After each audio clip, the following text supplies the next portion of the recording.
What's happening, my fellow culinary enthusiasts? I'm Josh Champion with Emerald Coast Chefs, and today we are going to be making grouper Oscar.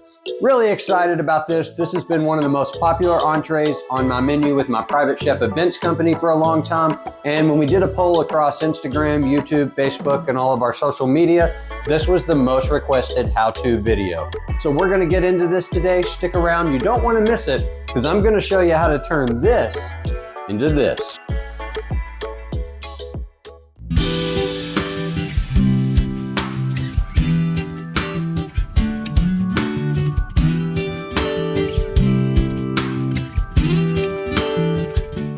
All right, so to get our dish started, we're going to begin with the herb roasted potatoes since that's the thing that's going to take the longest. So I've got just some baby Yukon Golds and some baby purple potatoes. These are just little fingerlings. And we, of course, gave those guys a rinse. And I'm going to put these in a glass bowl here and toss everything together. I like to put them in a bowl before we bake them and use that to toss everything, just so all of our seasonings and the oil can get coated on everything properly and evenly.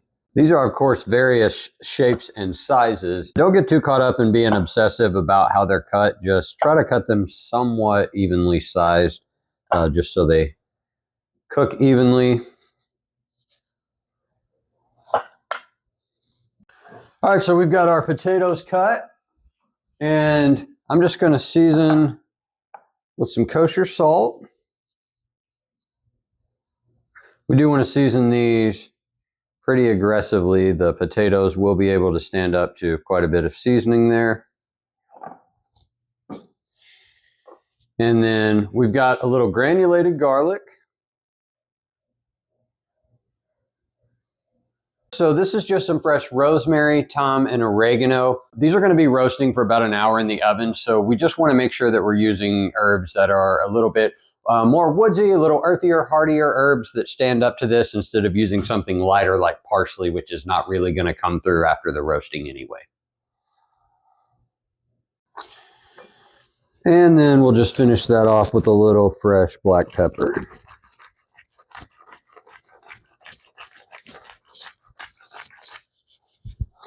And a drizzle of olive oil, going pretty light here. We just want enough to coat everything.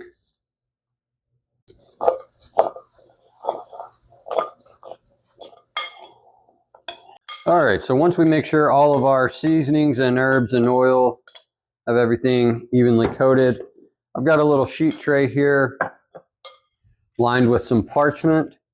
The parchment's not necessary. It just kind of helps keep things a little bit cleaner, as well as helps with the potatoes not sticking.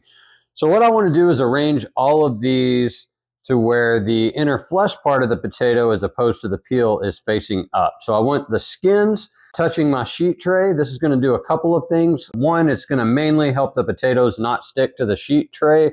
The skins will not stick, but the inside of the flesh will, because of the starches cooking out of the potato. And then also, I do want to brown up that starch and develop those flavors as well. So we just want to get as much of that potato interior exposed as we can. And then we're going to go ahead and pop these guys. 425 degree preheated convection oven. Depending on your oven, usually takes somewhere around 50 minutes to an hour. All right, so our potatoes are in the oven and roasting, and we can go ahead and start our asparagus. Anytime we see Oscar on a dish, typically we know three things are going to be present. Usually crab, asparagus, and a hollandaise or béarnaise, some variation of that. So for this dish, I use a prosciutto-wrapped asparagus. I really like it because you can take the prosciutto and make a nice little bundle with the asparagus. The prosciutto cooks up nice and crispy, but you still get a little bit al dente or a little resistance in the middle of the asparagus, as well as you get all of that fat and all of that salt from the prosciutto that actually cooks into and seasons the asparagus. So really nice way to do it, really convenient. So we just want to take some of our strips of prosciutto here. And obviously I've just trimmed the end of this asparagus off. And I like to go right along in the middle.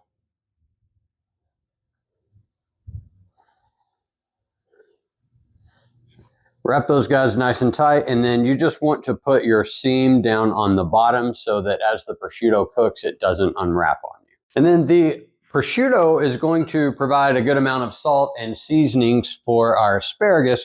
But then what I like to do is just take a little lemon juice kind of on the areas where we don't have the prosciutto here, and not only do we get the flavor from the acid, but that liquid also just helps the salt have a little something to stick to.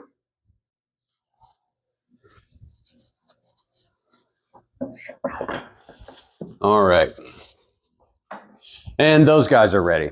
Our potatoes are roasted up nicely. We have our first initial cook done on them. And I say the first initial cook because in order to get potatoes really crispy, we're going to have to cook them twice. So just the same as French fries, how we have to kind of blanch those off at a lower temperature, then come back a second time and cook them up crispy. We have to do the same thing when roasting these off if we want to get them really crispy out of the oven. So the starch is going to take some time to reset. I'm going to let these come back to room temperature, stop cooking, and then we'll blast them at an even higher temp as we finish cooking off the fish right before we put our dish together. I'm going to go ahead and pop our asparagus now in. I've got that on convection roast at 450 degrees.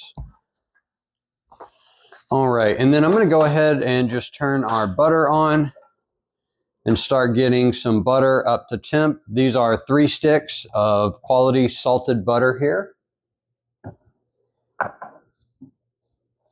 Hollandaise is one of the 5 mother sauces. And then a Béarnaise sauce, which is when we add a tarragon reduction, usually of dried tarragon, some red wine vinegar, a little white wine to that. It becomes a Béarnaise sauce. When we add a tomato puree to that, it becomes a Choron sauce. And so what we're actually going to be making today is a smoked tomato Choron sauce. So I've got to get 3 egg yolks separated.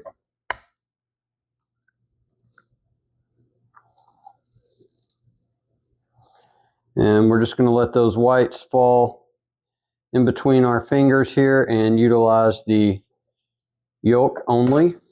In with our 3 egg yolks, I'm just going to add a little granulated garlic, some of your favorite hot sauce.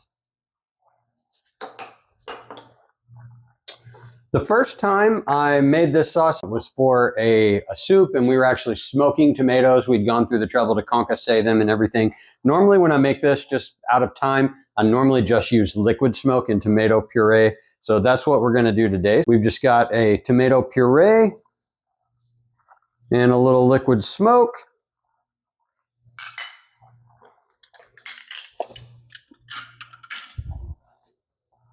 And then lastly, I'm going to add just some fresh chopped tarragon and the juice of a lemon.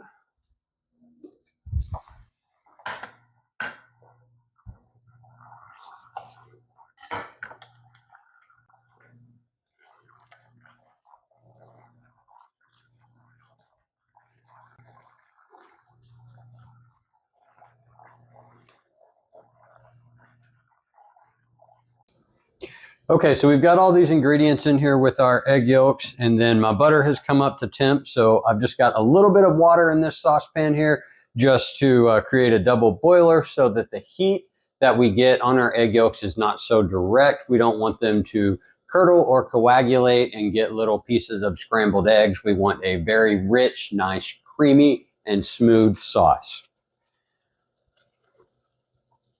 So we've got our water up at a very light simmer here. Just gonna keep that guy down on low. And we'll go ahead and ladle in our butter.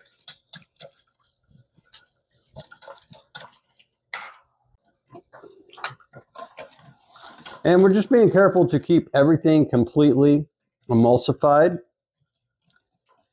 And so you just want to do this slowly. The ideal temperature for the butter, probably somewhere around 160 to 170 degrees.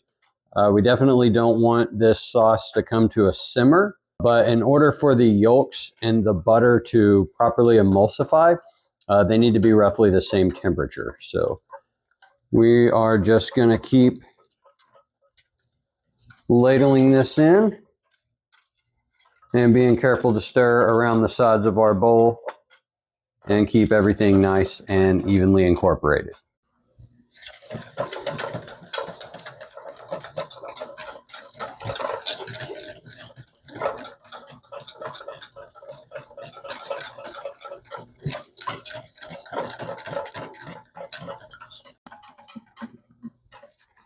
All right, and our last little bit of butter. I should probably add too that the classic French way of making a hollandaise sauce is going to be with clarified butter, but I actually kind of like the milk solids in there. I like the extra creaminess that it gives. I do find that when it comes to holding this for a long period of time warm, there is quite a bit of added stability as well that the milk solids add to the equation there. So I do like to go ahead and just leave those guys in there, but feel free to use clarified butter for this. It will improve the richness of the butter flavor.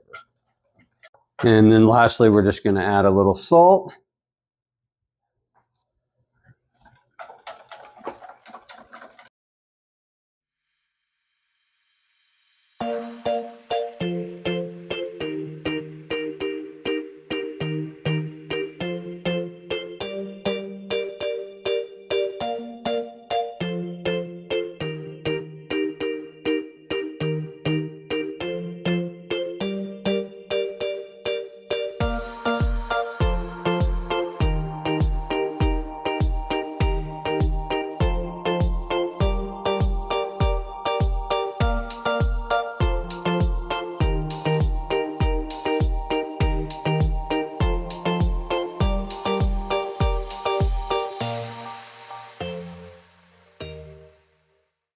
So just going to give this pretty liberal season with kosher salt.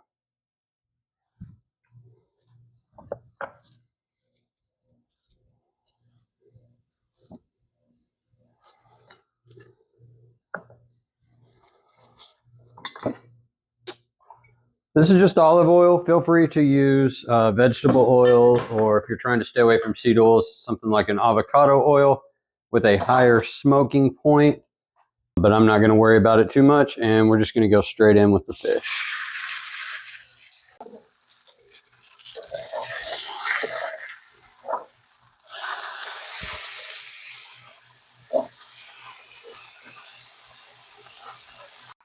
All right, so I flipped that fish, and then we're just going to pop this guy straight into the oven. And then I just have some of this jumbo lump blue crab meat here, and I'm just going to reheat this slightly just in some melted salted butter.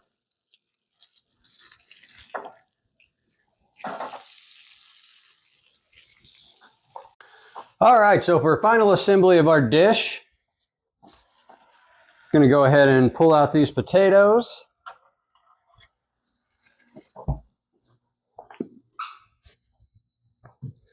And these smell super nice. You can see they got very crispy.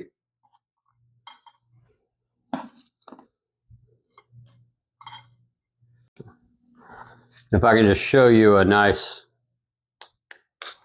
that's what we're looking for in the crispiness with the potatoes there. All right, and then we'll take one of our little bundles of asparagus.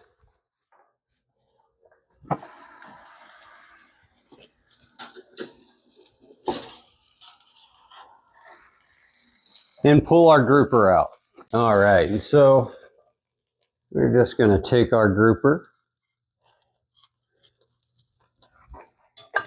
and final assembly here. Come over with a little sauce.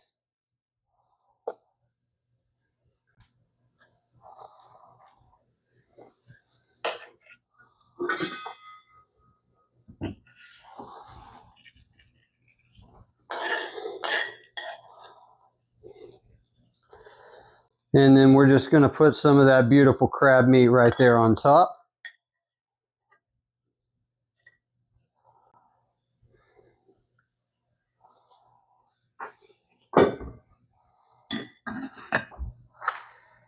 And then I've got a little mix here of some broccoli and some radish greens.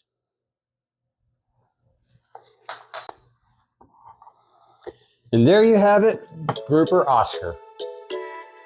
Well, folks, as always, thanks so much for stopping by the channel today. If you make this dish or you got something out of it, please let us know in the comment section. Don't forget to like the video, subscribe to the channel, click the bell, get those notifications when we release our weekly videos, and let us know if there's anything you'd like to see us make. Thanks for watching.